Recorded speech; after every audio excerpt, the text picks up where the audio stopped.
وما آتاكم الرسول فخذوه وما نهاكم عنه فانتهوا واتقوا الله إن الله شديد العقاب. الحمد لله رب العالمين والصلاة والسلام على أشرف الأنبياء والمرسلين اما بعد. باب المریض یطوف راکبا، یہ باب ہے اس مریض کے بارے میں جو سوار ہو کر طواف کرے. مریض سوار ہو کر طواف کر سکتا ہے. اس کے نیچے امام بخاری حدیث لائے ہیں. قال حدثني اسحاق الواسطي قال حدثنا خالد عن خالد الحذاء عن عكرمة عن ابن عباس أن رسول الله صلى الله عليه وسلم طاف بالبيت وهو على بعير كلما أتى على الركن أشار إليه بشيء في يده وكبر. حضرت ابن عباس رضی اللہ عنہ سے مروی ہے کہ رسول کریم صلی اللہ علیہ وسلم نے بیت اللہ کا طواف فرمایا. وهو على بعير، اس حال میں کہ وہ اونٹ پر تھے، یعنی نبی کریم صلی اللہ علیہ وسلم نے اونٹ پر سواری کی حالت میں طواف فرمایا. کلما اتی علی الرکن، جب بھی آپ آتے تھے رکن پر. رکن سے مراد حجر اسود ہے. جب بھی آپ حجر اسود پر آتے، جب بھی آپ کونے پر آتے یعنی حجر اسود والے کونے پر، اشار الیہ بشیء، آپ اشارہ کرتے اس کی طرف کسی شے کے ساتھ، فی یدہ، اپنے ہاتھ سے. تو نبی کریم صلی اللہ علیہ وسلم نے بیت اللہ کا طواف فرمایا اس حال میں کہ آپ اونٹ پر سوار تھے.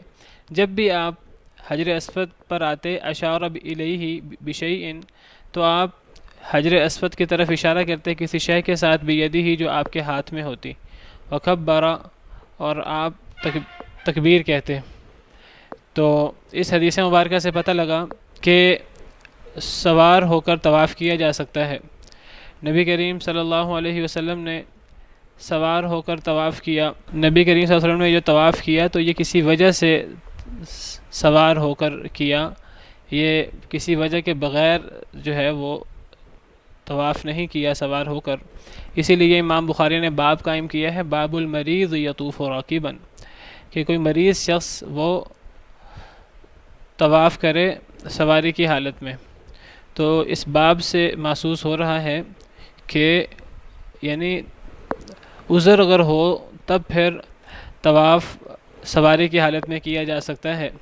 عذر کے بغیر سواری پر طواف کرنا صحیح نہیں ہے. اس لیے صحیح نہیں ہے کیونکہ بیت اللہ جو ہے یہ مسجد ہے اور مسجد حرام میں ہے، اور اگر مسجد کے اندر جانور کو لایا جائے گا تو جانور تو سکھایا ہوا نہیں ہوتا کہ جانور وہ وہاں گندگی نہ کر دے، وہاں پیشاب وغیرہ نہ کر دے. اور ویسے بھی طواف کے اندر انسان کا اپنا عمل بھی ہوتا ہے. انسان چلتا ہے اور اس کا چلنا اور اس کا جو ہے وہ دیگر طواف کے جو سنن ہیں وہ پورے کرنا، تو یہ چیزیں چلنے کے ساتھ ہوتی ہیں. لیکن اگر کوئی شخص نہ چل سکے، کسی شخص کو کوئی عذر ہو، بیماری کا عذر ہو، یا کوئی وہ لنگڑا ہو، یا کوئی بوڑھا ہو، یا کوئی اس کے اعضاء وغیرہ مفلوج ہوں، تو ایسے حالت میں سواری پر طواف ہو سکتا ہے. اس کے بغیر سواری پر طواف نہیں کرنا چاہیے، جیسے ہم پہلے بھی پڑھ چکے ہیں. تو جو نبی کریم صلی اللہ علیہ وسلم نے طواف فرمایا تھا تو یہ طواف آپ کا عذر کی وجہ سے تھا. یہ آپ نے، اللہ بہتر جانتے ہیں، شاید اس لیے سواری پر طواف کیا تھا کہ لوگ زیادہ تھے تو آپ نے پھر سواری پر طواف کیا. بہت زیادہ لوگ تھے اور لوگ آپ کے بالکل ساتھ ساتھ جو ہیں وہ چلنا چاہتے تھے، لوگ بالکل آپ کے ساتھ ساتھ رہنا چاہتے تھے. تو اس لیے آپ نے جو ہے وہ سواری پر طواف فرمایا. تو اس کا مطلب یہ ہے کہ کسی کا عذر ہو تو وہ بھی سواری پر طواف کر سکتا ہے. یہی امام بخاری نے جو ہے وہ باب قائم کیا ہے. عذر کے بغیر سواری پر جو ہے وہ طواف نہیں کرنا چاہیے. اسی طرح سواری پر طواف کرنے کی صرف وجہ یہ نہیں ہے کہ اس زمانے میں جانور جو ہیں وہ گندہ کر دیتے تھے مسجد کو. اگر آج کوئی ایسی سواری بھی ہو، کوئی ایسی ویل چیئر وغیرہ جس پر یہ مسجد کو گندہ کرنے والا معاملہ نہ بھی ہو تب بھی عذر کے بغیر جو ہے وہ ویل چیئر وغیرہ پر اور اس طرح کی جو ہے وہ کوئی چیز ہو اس پر جو ہے وہ طواف کرنا صحیح نہیں ہے. کوئی اگر عذر ہو تو ایسی صورت میں ہی سواری پر طواف کیا جا سکتا ہے. واللہ تعالی عالم. جی بڑی عمر عذر ہے, بالکل عذر ہے. اگر ایک شخص بڑی عمر ہونے کی وجہ سے نہ چل سکے, اس کے لیے چلنا مشکل ہو, تو بالکل عذر ہے. لیکن اگر ایک شخص چل سکتا ہے تو پھر اس کو جو ہے نا وہ بغیر عذر کے اسے ویل چیئر وغیرہ پہ ان چیزوں پر اسے طواف نہیں کرنا چاہیے. اور پیچھے ہم نے حدیث بھی پڑھی ہے حضرت ام سلمہ کی کہ وہ بیمار تھیں اور وہ طواف وداع نہیں کر سکی تھیں, تو نبی صلی اللہ علیہ وسلم نے انہیں حکم دیا تھا کہ جب نماز ہو رہی ہو فجر کی نماز تو تم پیچھے سے تم لوگوں کے پیچھے تم طواف کر لینا.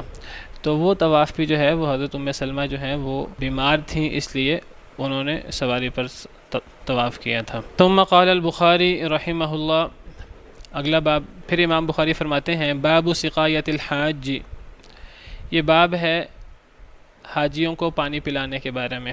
سبحان ربک رب العزت عما یصفون وسلام علی المرسلین والحمد للہ رب العالمین. صناع الحياة أقمار الليالي منار الهداة أعلام الرجال صناع الحياة